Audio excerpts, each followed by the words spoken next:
Hi friends, എല്ലാവർക്കും സുഖമാണോ? ഇന്ന് ഞാനൊരു പ്രത്യേക കാര്യം പറയാൻ വേണ്ടിയാണ് വന്നിരിക്കുന്നത്. അതിനു മുമ്പ് ഒരു സ്മോൾ റിമൈൻഡർ, നിങ്ങൾ ഈ ചാനൽ ആദ്യമായിട്ടാണ് കാണുന്നത് എങ്കിൽ ഇത് സബ്സ്ക്രൈബ് ചെയ്യാനും ലൈക്ക് ചെയ്യാനും ഷെയർ ചെയ്യാനും മറക്കരുത് ഗൈസ്. പിന്നെ ഇന്ന് ഈ വീഡിയോ നിങ്ങളോട് പങ്കുവയ്ക്കാൻ കാരണം, നിങ്ങൾ പക്ഷിയെ സ്നേഹിക്കുന്നവരാണെങ്കിലും സ്നേഹിക്കാത്തവരാണെങ്കിലും ഈ വീഡിയോ കണ്ടു കഴിയുമ്പോൾ നിങ്ങൾ അറിയാതെ സ്നേഹിച്ചു പോകും. ഈ വീഡിയോ ഫുൾ കാണണേ, സ്കിപ്പ് ചെയ്യരുത് കേട്ടോ. കാരണം കഴിഞ്ഞ 3 ദിവസത്തിന് മുന്നേ ഞാൻ ടെറസിൽ മോർണിംഗ് വാക്കിന് വേണ്ടി പോയപ്പോഴേ അവിടെ ഒരു പ്രാവിൻ കുഞ്ഞ് വന്നിവിടെ. സൗണ്ട് കേട്ടുകൊണ്ട് ഞാൻ പെട്ടെന്ന് നോക്കി. അപ്പോൾ ഈ കുഞ്ഞിനെ കണ്ടത്.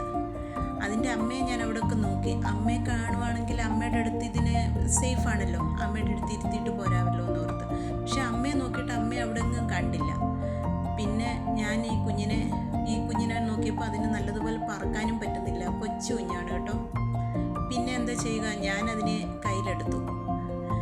അവിടെ വെച്ചിട്ട് വരാൻ പറ്റത്തില്ലല്ലോ. അതിന് കാരണമുണ്ട്, ഇവിടെ പൂച്ചകൾ ഒരുപാടുണ്ട്. അന്നേരം ഒരുപാട് പൂച്ചകളുള്ളത് കൊണ്ട് ഇതിനെ പൂച്ചയുടെ കൈ കിട്ടിയാലുള്ള അവസ്ഥ നമുക്കറിയാമല്ലോ. അപ്പുറത്തെ ടെറസിൽ നിന്നൊക്കെയും പൂച്ചകൾ ചാടി വരും. അത് ഞങ്ങളുടെ വീട്ടിലും പൂച്ചകൾ വരും. ഞാനും അവർക്ക് ഫുഡൊക്കെ കൊടുക്കുക. എന്താണെന്ന് വെച്ചാൽ എനിക്ക് പൂച്ചകളെയും ഒക്കെയും ഈ പൂച്ച പട്ടി ഇതിന് കിളികളെയൊക്കെ എനിക്ക് ഭയങ്കര ഇഷ്ടമാണ്. ഈ പൂച്ചയിൽ നിന്ന് രക്ഷിക്കാൻ വേണ്ടിയാണ് ഞാൻ പ്രാവ് കുഞ്ഞിനെ എടുത്തുകൊണ്ട് വന്നത്. അവളെ ഞാൻ താഴെ റൂമിൽ കൊണ്ടുവന്നു കഴിഞ്ഞാൽ അവൾ ദേഹത്തൊക്കെ കയറാനേ കയ്യിലൊക്കെ കയറാനേ ഒക്കെ തുടങ്ങി. അവളങ്ങ് അടുത്തതുപോലൊക്കെ അങ്ങ് തോന്നി. എൻ്റെ മോളവൾക്ക് മിട്ടു എന്ന് പേരും ഇട്ട് മിട്ടു എന്ന് അവളെ വിളിക്കാൻ തുടങ്ങി ഞങ്ങൾ. പിന്നെ അവൾക്ക് തന്നെ ഈ കൊത്തി തിന്നാനൊന്നും അറിയത്തില്ലല്ലോ. കൊച്ചു കുഞ്ഞല്ലേ, പറക്കാനും കൊത്തി തിന്നാനും ഒന്നും നല്ലപോലെ അറിയാത്തതുകൊണ്ട് പിന്നെ അവൾക്ക് ലിക്വിഡായിട്ട് ഫുഡ് ഉണ്ടാക്കി ചോക്ലേറ്റിൽ കൊടുത്ത്. അങ്ങനെ നല്ല ഹാപ്പിയായിരുന്നു. നേരത്തെയും ഞാൻ ഇതുപോലെ പറക്കാൻ അറിഞ്ഞുകൂടാത്ത പ്രാവിൻ കുഞ്ഞുങ്ങളെയോ കിളികളെയോ ഒക്കെ കിട്ടുമ്പം അതിനെ കൊണ്ടുവന്ന് അവർക്ക് ഫുഡൊക്കെ കൊടുത്ത് പിന്നെ അവർക്ക് പറക്കാൻ പരുവാകുമ്പോൾ അവരെ അങ്ങ് പറത്തി വിടുമായിരുന്നു. ഈ കുഞ്ഞിനെ അങ്ങനെ ചെയ്യാൻ വേണ്ടിയായിരുന്നു പ്ലാന്. പക്ഷേ അത് പറ്റിയില്ല. ഞങ്ങൾ ഓർത്ത് അവൾക്ക് അമ്മയെ പിരിഞ്ഞ വിഷമമൊക്കെ കാണുമല്ലോ, അതുകൊണ്ട് ആ വിഷമമൊക്കെ മാറാൻ വേണ്ടിയിട്ട് വാതുക്കൽ ഇവളെ കൊണ്ടുവെക്കാം. പിന്നെയും ഞങ്ങൾ ടെറസിൽ അവളെ ഒന്ന് കൊണ്ടുപോയാൽ കുറച്ച് നേരം ടെറസിൽ കൊണ്ടുവച്ച് ഇതിൻ്റെ അമ്മ വന്ന് എടുത്തുകൊണ്ട് പോകുന്നെങ്കിൽ എടുത്തുകൊണ്ട് പോകട്ടെ എന്ന്. പക്ഷേ അമ്മ വന്നില്ല. കുറേ നേരം അവിടെ ഞങ്ങൾ മാറി നിന്നു, കുറച്ച് നേരം അവിടെ വെച്ചു. എന്നിട്ട് അമ്മ വരാഞ്ഞപ്പോൾ പിന്നെ വീണ്ടും ഇവളെ ഞങ്ങളിങ്ങനെ എടുത്തുകൊണ്ട് പോരുന്നു. അങ്ങനെ പിന്നെ ഈ എടുത്തുകൊണ്ട് വന്ന് ഇവളെ വാതിൽക്കൽ ഇങ്ങനെ ഇരുത്തി. വാതിൽക്കൽ ഇരിക്കുമ്പോൾ അവൾക്ക് വെളിയിലെ കാഴ്ചകളും പ്രാവുകളും കിളികളൊക്കെ പറക്കുന്നതൊക്കെയും കാണാമല്ലോ.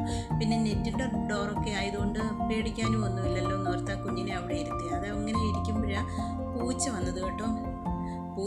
പൂച്ച ഇതിനെ കണ്ടു ഇതിനെ തന്നെ ഇങ്ങനെ നോക്കിയിരുന്നിട്ട് നെറ്റിൻ്റെ ഡോറിൻ്റെ അടുത്തോട്ട് വന്ന്.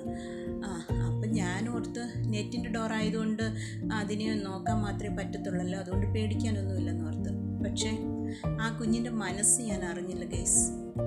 പിറ്റേന്ന് തൊട്ട് അവൾക്കങ്ങ് ഒട്ടും വയ്യാതായി. ഒട്ടും വയ്യ പ്രാവും കുഞ്ഞിന്, അതുപോലെ അങ്ങ് ഒരു വയ്യ ഒട്ടും.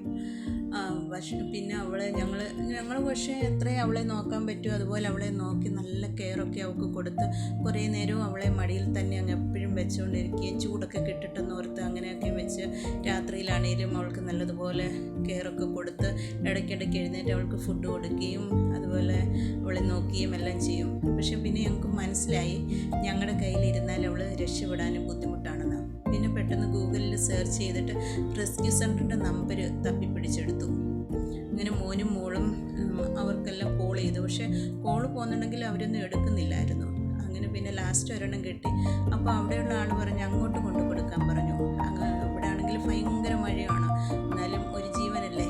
ഈ മഴയാണെങ്കിൽ ഞങ്ങൾ പിന്നെ എളുപ്പം അവളെ കൊണ്ടുപോയി. 1.5 മണിക്കൂർ ദൂരം ഉണ്ടായിരുന്നു. പെട്ടെന്ന് തന്നെ അവരാണെങ്കിൽ അവളെ പരിശോധിച്ചിട്ട് ഇഞ്ചക്ഷൻ എടുത്തു. എന്നിട്ട് അവർ പറഞ്ഞു ഇത് എന്തിനെയോ കണ്ട് പേടിച്ചതാണെന്ന്. അപ്പോൾ ആണ് മനസ്സിലായത് ആ പൂച്ച വന്നതുകൊണ്ടാണ് ഈ കുഞ്ഞ് പേടിച്ചതെന്ന്. പിന്നെ ഗൂഗിളിൽ സെർച്ച് ചെയ്ത് നോക്കിയപ്പോഴാണ് മനസ്സിലായത് പൂച്ച, പട്ടി, പരുന്ത്, കാക്ക ഇവയൊക്കെ അടുത്ത് വന്നാൽ ഇവർക്ക് പെട്ടെന്ന് പേടിയാകുമെന്ന്, ഇവർക്ക് ടെൻഷനിലായി പോകുമെന്നൊക്കെ അങ്ങനെ കണ്ടു. അങ്ങനെ പേടിച്ചതായിരുന്നു ഞങ്ങളുടെ പാവം വിട്ടുകുഞ്ഞ്. എന്തായാലും ഉചിത സമയത്ത് തന്നെ അവളെ റെസ്ക്യൂ സെൻ്ററിൽ എത്തിച്ചതുകൊണ്ട് അവൾക്ക് നല്ല ട്രീറ്റ്മെൻറ്റ് അവർ കൊടുത്ത് പിന്നെ വീണ്ടും വേറെയും ട്രീറ്റ്മെൻറ്റൊക്കെയും കൊടുത്തുകൊണ്ടിരിക്കുന്നു. നിങ്ങൾക്കും ഇങ്ങനെ അപകടത്തിൽപ്പെട്ട ജീവികളെ കിട്ടിയാൽ ഇങ്ങനെയുള്ള വൈൽഡ് ലൈഫ് റെസ്ക്യൂ സെൻറ്ററിൽ എത്തിക്കുക ഗൈസ്. അവർ രക്ഷപ്പെടട്ടെ.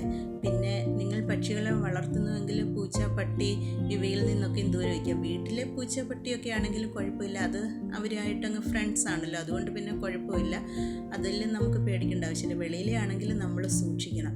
പിന്നെ നിങ്ങൾക്ക് ഈ വീഡിയോ ഇഷ്ടമായെങ്കിൽ ലൈക്ക് ചെയ്യണേ. പിന്നെ നിങ്ങളുടെ പ്രിയപ്പെട്ടവർക്ക് അയച്ചു കൊടുക്കാൻ മറക്കരുത് ഗൈസ്. വീണ്ടും ഒരു വീഡിയോ ആയി വരുന്നത് വരെ ബൈ ബൈ. Okay guys.